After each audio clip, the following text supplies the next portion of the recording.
कभी कभी एक वेपन डिजाइनर मामूली हथियार जैसे पिस्टल और राइफल बनाते बनाते थक जाता है और उसके मन में कुछ अनोखा बनाने का आता है और उसके नतीजे बहुत ही हैरान करने वाले और चौंकाने वाले हो सकते हैं और जिसको देखकर आप बोलेंगे कि ये तो बहुत ही निराला और अतरंगी है। आगे इस वीडियो में जो हथियार आप देखने वाले हैं वह ऐसे ही अतरंगी और निराले हैं और हम इन हथियार बनाने वालों को भी जानेंगे। पैंसर 8 माउस। पैंसर जिसका मतलब ही होता है बख्तरबंद, यानी कि एक आर्मर से ढका एक हथियार। यह सिर्फ दिखने में ही नहीं भारी, असल जिंदगी में भी बहुत भारी थी।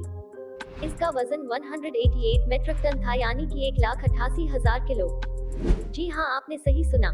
इसको दुनिया के इतिहास का सबसे बड़ा आर्मर्ड व्हीकल कहा गया है और इतने बड़े साइज का होने की वजह से इसकी रफ्तार बहुत ही धीरे थी।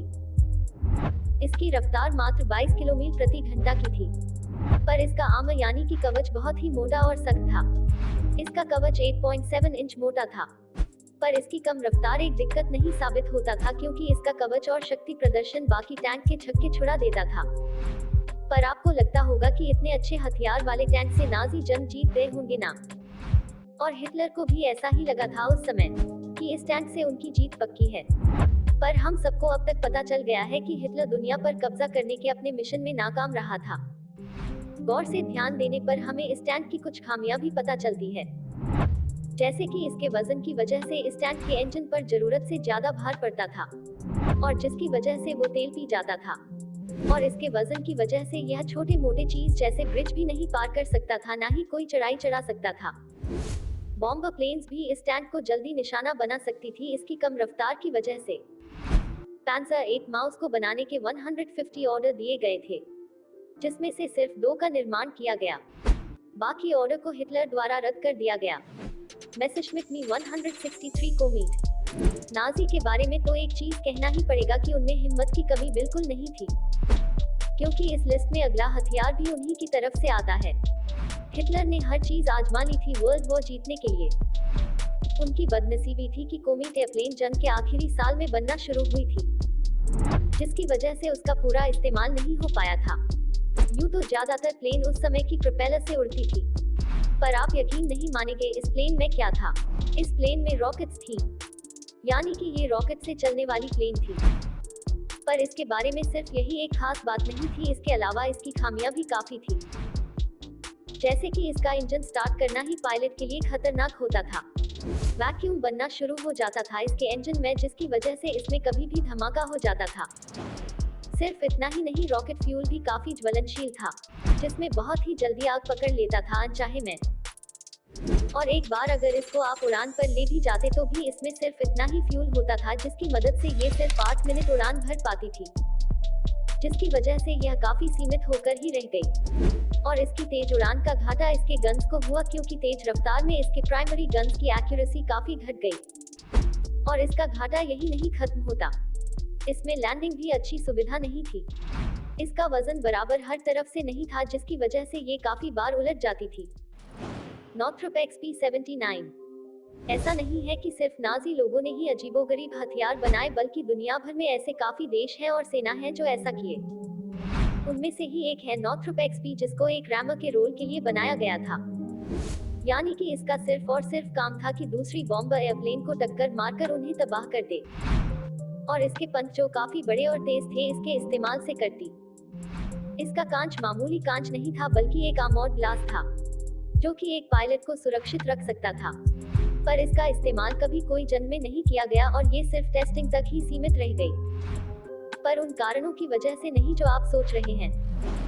दरअसल इसकी उड़ान एक बार की गई थी, जिसमें कि इसमें कोई खराबी आने की वजह से ये घूमते घूमते जमीन पर आकर क्रैश कर गई और इसके टेस्ट पायलट की मौत हो गई। इसमें उस पायलट ने इमरजेंसी एग्जिट की भी कोशिश की, पर वो असफल रहा, जिसकी वजह से आगे इन प्लेन के इस्तेमाल पर रोक लग गई।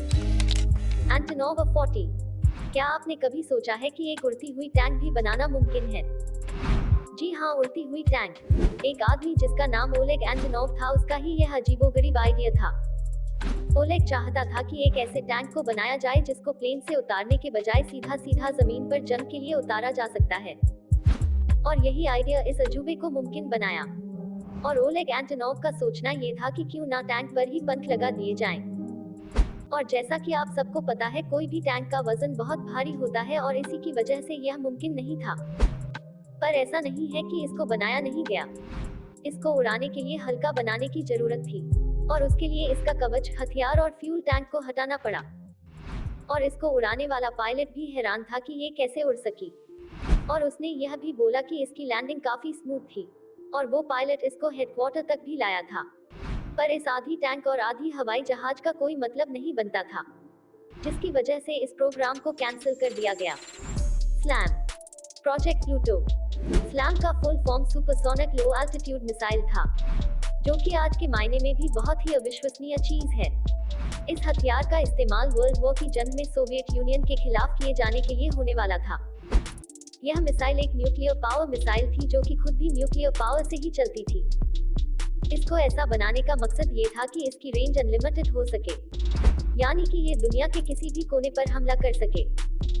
इसका डिजाइन कुछ ऐसा था कि यह सिर्फ एक नहीं बल्कि एक से ज्यादा न्यूक्लियर वॉरहेड अपने साथ ले जा सकता था। इसका मतलब कि एक ही जगह पर ये टुकड़ों में छोटे छोटे अलग जगहों पर भी हमला कर सकता था। पर इस प्रोजेक्ट को भी रद्द कर दिया गया।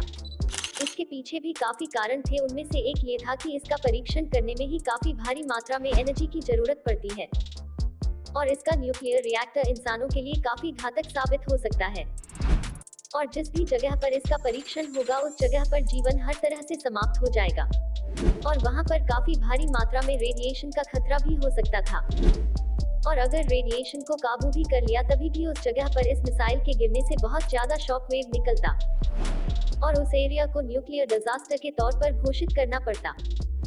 और सरकार का यह मानना था कि आधुनिक मिसाइल ये काम बेहतर कर सकती हैं और इसीलिए इसको रद्द कर दिया गया। रेलगन्स। अगर आपको चुंबक और मैग्नेटिक फील्ड के बारे में ज्यादा ज्ञान नहीं है, तो आप इस हथियार का क्षमता शायद अच्छे से ना समझ पाए। इन रेलगन में इलेक्ट्रोमैग्नेट्स का इस्तेमाल किया जाता है, जिसकी वजह से यह बहुत घातक हो सकते हैं।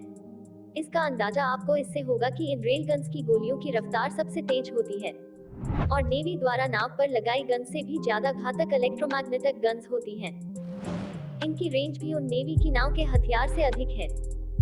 इसकी गोलियां बाकी बंदूकों से छोटी है, पर ज्यादा गोलियां इससे दागी जा सकती हैं और इससे ज्यादा डैमेज हो सकता है। सुनने में तो एक बहुत ही अच्छा हथियार लगता है, पर इसकी भी कुछ कमियां हैं। इससे जो गर्मी पैदा होती है जब इसकी गोलियां चलाई जाती हैं, वो बहुत ज्यादा होती है, जिसके कारण एक बार में ज्यादा गोलियां नहीं चलाई जा सकती। क्योंकि इसमें इलेक्ट्रोमैग्नेटिज्म इस्तेमाल होता है, इसीलिए इसमें काफी ऊर्जा लगती है। और आज तक सिर्फ 2 नेवी शिप्स ऐसी हैं जिनमें इस गन को चलाने की क्षमता है। इसकी गोलियां भी निशाने पर लगाना एक कठिन कार्य है, यानी कि इसको मैन्युअली चलाने की जरूरत पड़ती है। इसके बावजूद लगभग हर देश इन प्रकार की रेलगन्स पर काम कर रहा है। तो हो सकता है कि आगे कभी आपको भी ऐसी बंदूकें देखने को मिले। Conveyor X6।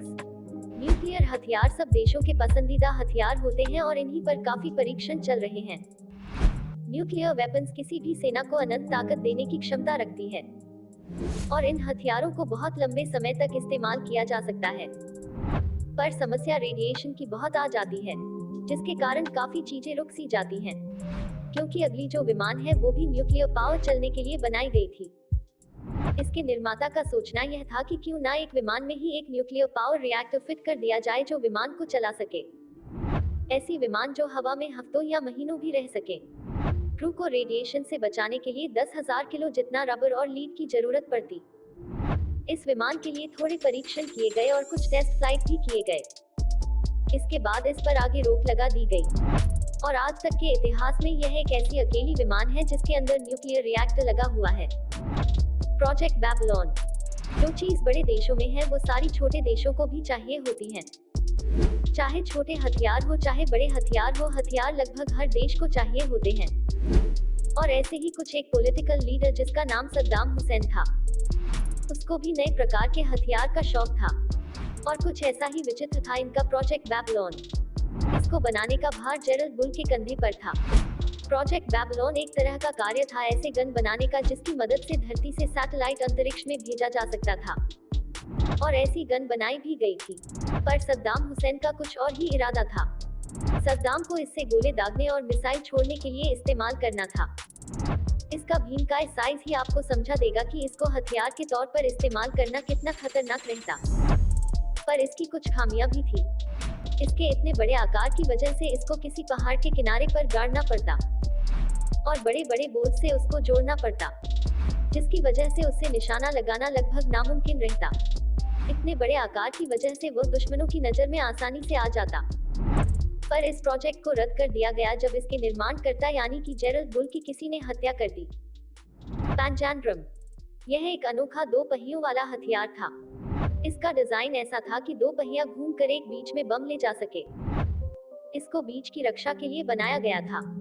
इसका नुकसान ये था कि एक बार इसकी बत्ती जला दी जाती तब यह भगवान भरोसे इधर उधर घूम कर जाता और इसमें कोई गारंटी भी नहीं थी कि वह अपने टारगेट को उड़ा ही देगा। इसके पहिए पर जो रॉकेट्स लगी थी वह कभी कभी अलग हो जाती और इधर उधर उड़ने लगती। इसके शुरुआती चरण में ही यह फेल हो गया और इसमें कुछ लोग मरते मरते भी बचे और इसी की वजह से इसको भी रद्द कर दिया गया। और आज के लिए बस इतना ही। अगर आपको इसमें से कोई भी हथियार पसंद आया हो तो कमेंट बॉक्स में जरूर बताएं। अगर आपको ऐसे ही और भी वीडियोस देखने हैं तो इस चैनल को सब्सक्राइब करें। मिलते हैं आपसे अगले वीडियो में।